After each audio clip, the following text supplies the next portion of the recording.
Luana, tudo bom? Bom, eu tô aqui novamente pra gente seguir a nossa matéria. Então hoje a gente vai começar a estudar o volume 2 do livro. O volume 2, ele começa lá no capítulo 9 pra gente. O interessante aqui é que o capítulo, ele vai misturar essa coisa dos contos com a linguagem. Então a linguagem falada, a linguagem escrita, que é o que tá em xeque aqui. Então vamos lá. Primeiramente, esses contos populares, eles foram eternizados, eles são conhecidos pela oralidade. Até porque eles sobreviveram durante muitos e muitos anos só na oralidade, só na fala. Visto que muitas das comunidades, em que esses contos foram criados, não existia a escrita, as pessoas não sabiam escrever ou até mesmo ler, ou então elas não tinham o costume de fazer isso, ler e escrever.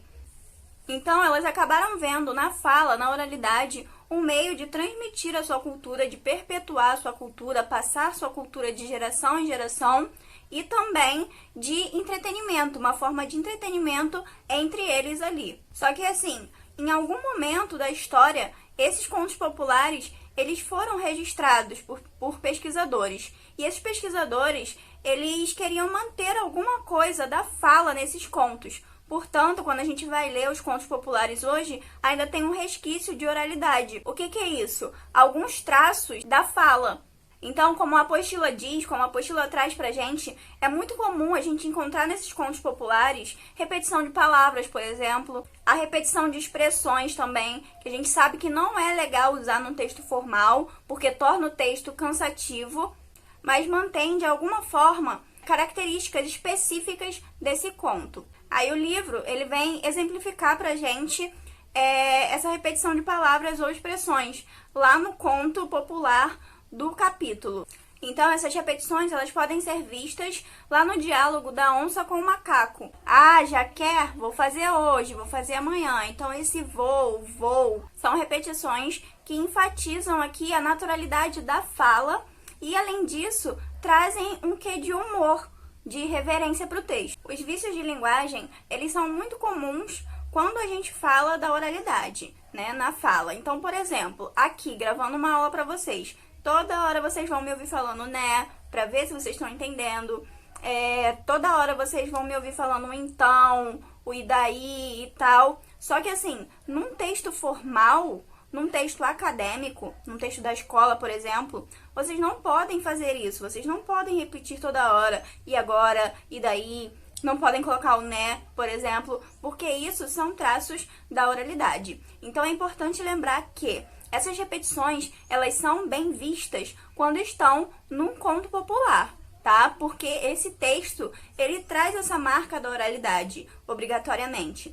Só que, num texto formal, essas repetições, elas não são bem vistas, tá? Como eu disse antes, elas tornam o texto cansativo. Então, o que é bom fazer num texto formal pra gente? Pra evitar certas repetições? Usar conectivos novos. Então, se eu já usei agora, depois eu vou usar após, eu vou buscar sinônimos, palavras que tenham o mesmo significado para representar aquilo ali de uma forma diferente. Além disso, o livro diz pra gente que esses contos contam também com uma seleção de palavras ligadas à vida no interior, à vida na roça. E aí, novamente, o livro traz pra gente exemplos retirados do texto do capítulo.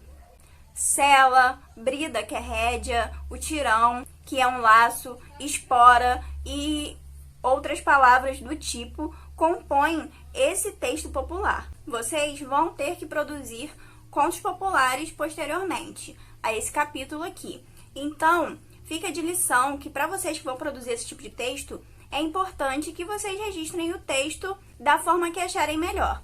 Então, se esse texto ele demonstra resquício de oralidade, vocês podem sim usar palavras informais para representar a fala dos personagens, tá? Por mais que o texto de vocês seja narrado formalmente, quando vocês forem representar falas de algum dos personagens, vocês podem usar essas palavras mais do interior. Vocês podem utilizar também a linguagem informal, o agente e tal, porque realmente vai representar a fala dessas pessoas. Mas lembrem-se, é só nesse caso. Vocês vão estar copiando a fala dessas pessoas ali no texto, dessas personagens e colocando ali no texto. O que esse capítulo vai deixar pra gente é a lição de que fala e escrita são duas coisas totalmente diferentes. Então, por vezes, a gente vai falar de um jeito e escrever de outro jeito. Isso pode confundir muita gente, mas na língua portuguesa é assim e a gente tem que diferenciar. Então, por mais também que a gente saiba o português padrão, esse que a gente aprende na escola,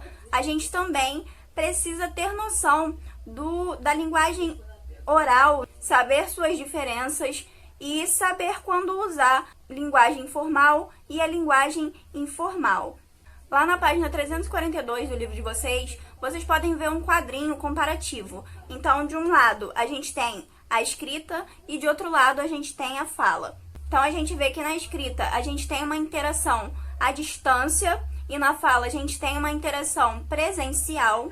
A escrita, ela vai contar com pontos, né, com a pontuação, então vírgula, ponto final, travessão e etc. Já a fala vai contar com tom de voz e com as pausas no lugar dessa pontuação.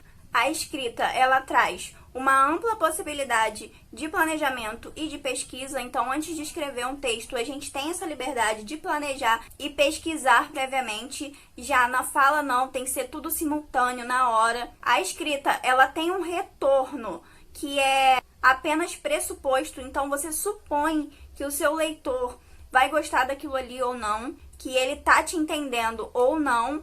Já na fala, você tem um retorno, um feedback imediato. Então, se eu tô falando aqui com vocês agora, presencialmente, cara a cara, e vocês não me entenderem, vocês vão me dar esse retorno, vão falar, professora, eu não entendi, me explica novamente. Já a escrita não tem isso.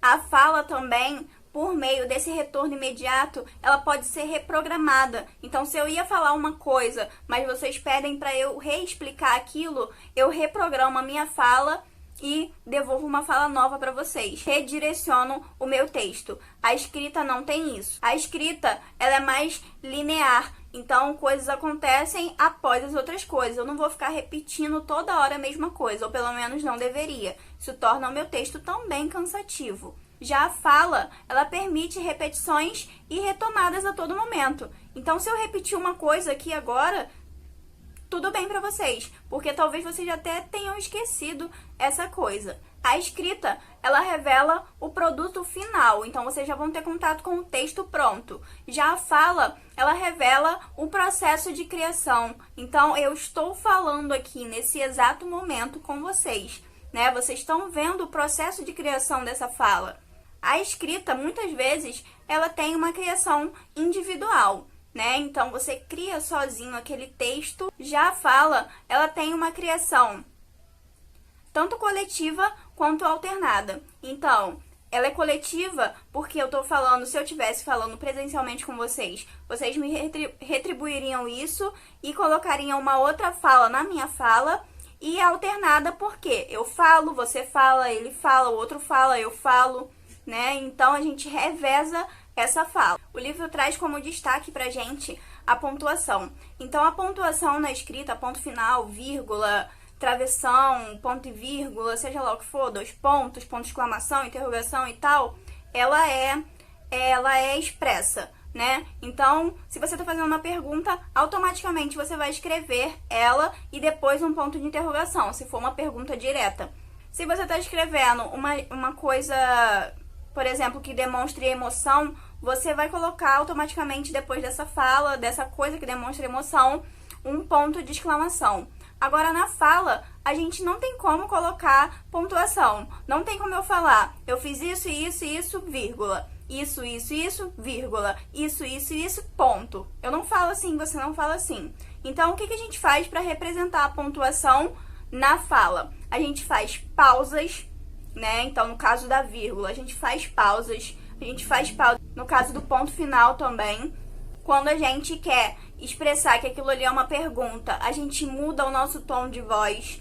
Quando a gente quer expressar que está surpreso com alguma coisa, a gente muda o nosso tom de voz, né? Às vezes até a expressão facial, como eu tô fazendo aqui. Então, é muito importante que vocês entendam a relação entre isso. Entonação, expressão facial, pausas, são a mesma coisa que os sinais de pontuação dentro do texto.